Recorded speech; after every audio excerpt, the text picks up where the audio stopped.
Hey, Inspire family. It's your host, Desmond Davis. I'm so excited that y'all are with us again for our second annual Mental Health and Wellness Fair, brought to you by the University Prep Charter School, and of course, all the amazing partners. And speaking of partners, y'all, we have an amazing guest with us today. We have the one and only Dr. Arielle Sheftalll. Yes. So I just want to, first off, I just got to say thank you so much. Well, thank you for having me. Oh, my goodness. Thank you. Oh, yeah. This is, like, first off, y'all, I don't know if y'all know, but Rochester weather usually kind of is not like this. And so the fact that we got weather like this, y'all, is Right. just beautiful, right? Right. Yes. Thank you, God. That's a fact. Like, I don't know if y'all believe in God. I believe in God, so that's why I'm like, yo, wherever y'all believe in, thank you. Thank you. We'll take it, right? Right. And so I just want to first off just, again, I got to say thank you for being a part. Yes. And just, you're doing kind of so much in the Rochester community. I'm trying. I really am. Mhm. I really am. I am so passionate about suicide prevention, youth mental health, and I believe that as a community, not just as an individual, as a community, we can actually make a lot of change. Mhm. So that is why I have been trying my best to partner with community, with schools, to get the word out there that suicide and mental health is not just a white person thing. Come on. It's a people thing. Facts. Black, white, Hispanic, brown, whatever you identify as, it affects us all, and we need all of us to come together to actually do something about it. Wow. Yeah. Wow. So I'm hearing kind of so much passion in what's driving and what's motivating kind of what you're doing and the work that you're doing. And so you're working in terms of suicide prevention and awareness and really bringing just attention to that type of work. Yes. And again, and if I remember correctly, you're also with University of Rochester, right? I am. Yes. So I'm in the Department of Psychiatry, Mhm. but I'm in the Child and Adolescent Division. So I'm actually housed on main campus a couple of days, and then I go to South Ave, our new building, and I do all of my research actually at that building specifically. Wow. Yeah. That is amazing to have someone, and again, I don't want to make it about community, but to have somebody from our community Yes. that looks like us, Yes. that's doing the research, that's asking the questions, Yes. that's considering the variables that maybe folk from our community, right? No fault to them, but they just may not be thinking of. No. And No. to have that kind of representation in there, how has that work been for you? You know, it has been such an honor, honestly, to be a part of the team.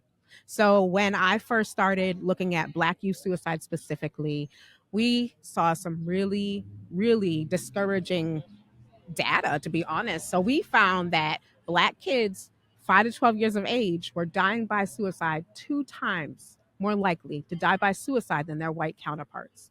Oh my gosh. 5 to 12 years of age, we are losing our little ones. And we didn't know why. We didn't know what the reasoning was. We're trying to uncover those things. We know that things are very different from when I was growing up, from when we were growing up to now, but we still don't understand what are those risk factors. But not only that, what are those protective factors that we can actually hone in on so that we can actually make interventions that are for us, by us, right? And actually make those changes and actually help those kids that are in need. Wow. So that has been my mission. That's really my mission. And I've been, at many levels, in the government, working with SAMHSA, working with the Congressional Black Caucus, working with American Foundation for Suicide Prevention, working with NIMH, so the National Institute of Mental Health.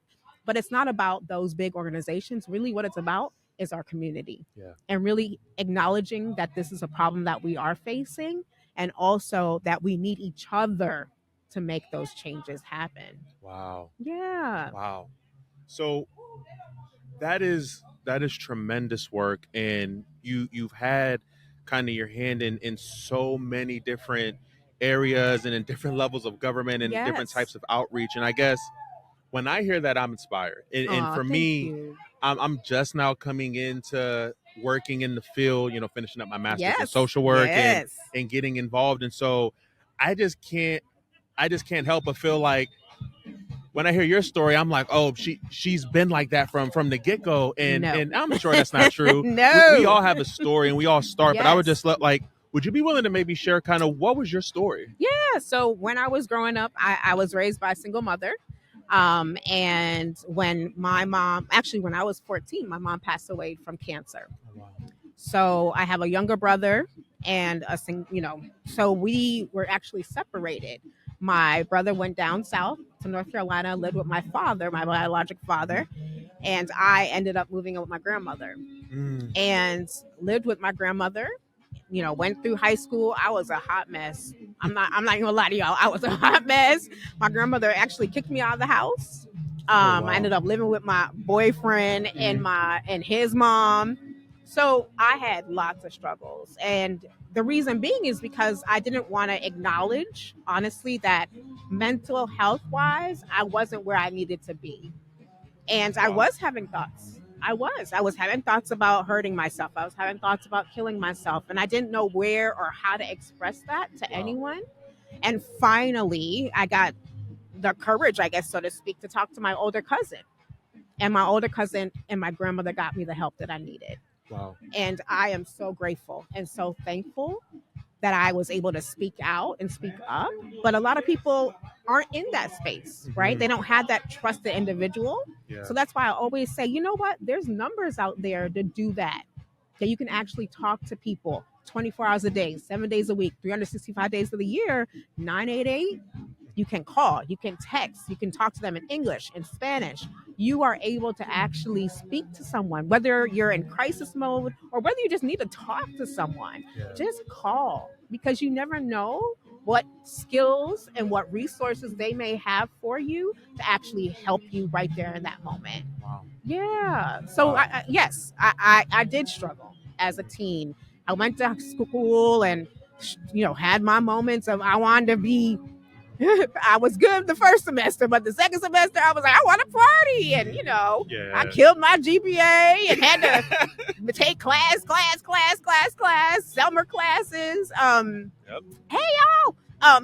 So it really was a learning experience every single step of the way, but I wanted to help my community, and I wanted people to see that being in those spaces is actually more normal than anything else, Yeah. and there's something you can do about it. Yeah. Wow. Yeah.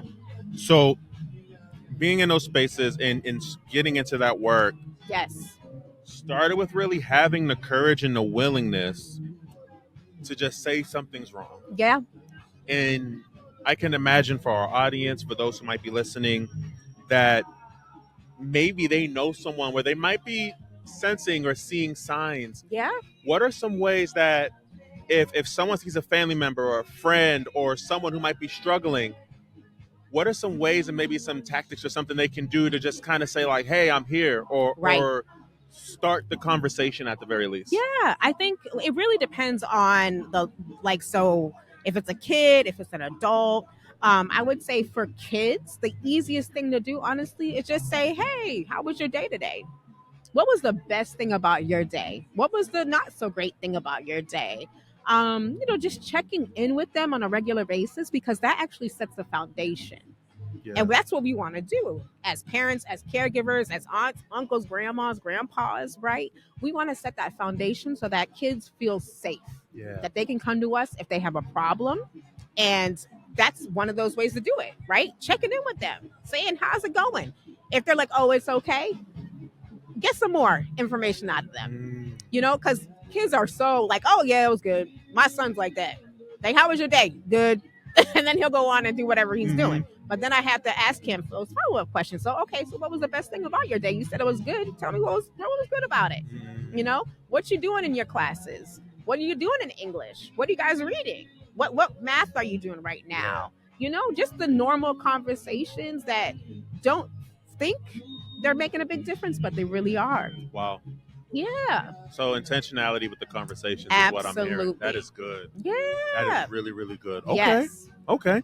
Now let's say if we're talking about maybe someone who's an adult, maybe Yep. maybe there might be college students who are listening or young Yes. professionals who are listening. Any advice in that regard? I think it's very similar, honestly. So for let's say young professionals, college students, someone who might be a little older, what does that conversation look like? Yeah, so I think it's really important that we actually check in with each other during that stage as well. So actually talking with our young professionals, our college students, making sure they're doing okay. And that could be either a text message, it could be an email, right? People communicate in different Yeah. ways, right? It could also be a phone call. Just calling that person. That actually indicates that you actually care, honestly. Calling that person, checking in. And it doesn't have to be a scheduled time. Just do it. Yeah. Right? Just do it Wow. and say, hey, what's going on? Again, that intentionality behind it, right? Mhm. It's really checking in and saying, hey, how's it going? Like, I know it's finals week. I know it's, you're going through a big merger or whatever it may be, during that time. Let me check in on you. And I know for me, people will just come by my mind.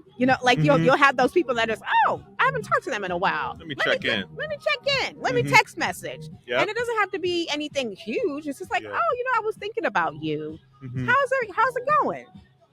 And That and, makes and sense. and that can actually open a conversation, but also again setting that safe space so that Yeah. person knows they can talk to you about whatever concerns they're going through. Cool. I love that. Yeah. It's really powerful just how with some intentionality, some genuine conversation. I would honestly say some genuine curiosity. Yes. How that can be really kind of an amazing segue and an open door to kind of help. Right. Absolutely. So if I can, Yes. now let's pivot. Let's kind of switch it Yes. for our friends who might be listening and maybe they don't got no issues with checking in with people. Maybe the other issue is everyone's checking in with them. Or they have this one person that's like, oh, you're not my therapist, but you might as well be my therapist.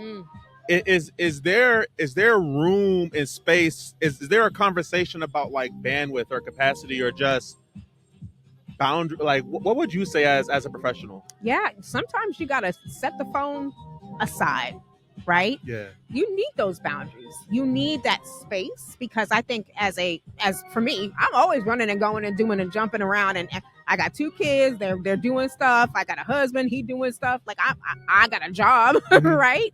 I'm running. In April specifically, I was in 4 different states in April alone. Yes, wow. doing presentations and talking to community members and just being available to educate and move the mission forward. But you need that time. You need that time to actually get back to normal, so to speak.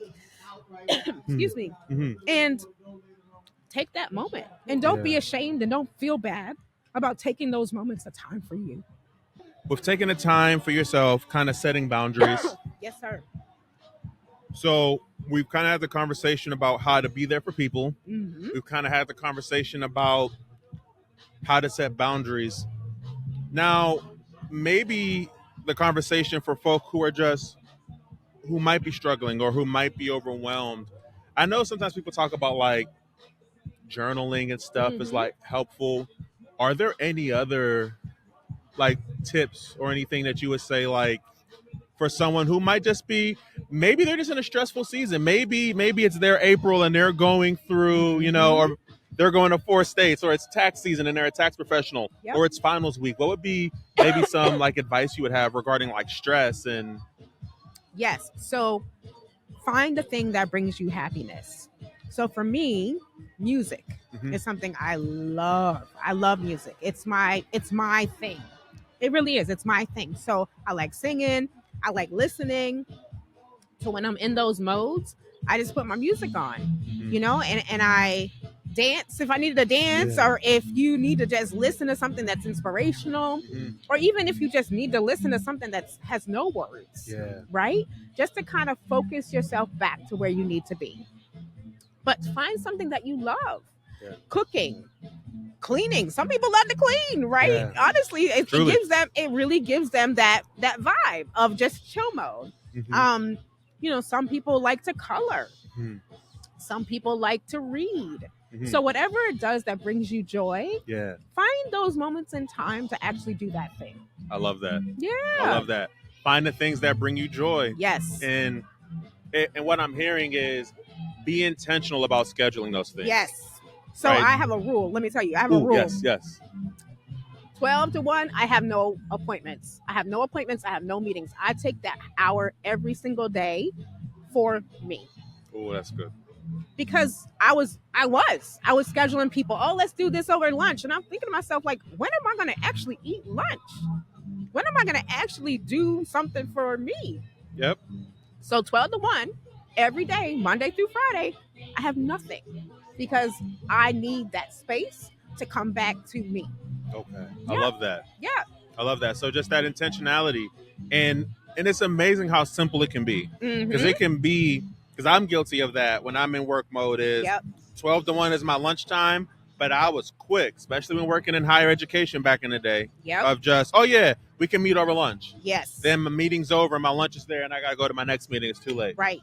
And so, kind of what you're talking about is really powerful, of just the little intentionality, going back to the boundaries and all of those Yes. things that I think are just really powerful. Yeah. And something else I do, 8:30 on Mondays, myself and another friend of mine, we meet and we do our devotional together. Oh, that's awesome. So it's at my office or at her office, but we take that time to dedicate it not only to ourselves but also to God. Mm-hmm. So 8:30 to 9:30, that's love what we that. do on Mondays. That is so good. Because it helps us focus. Yeah.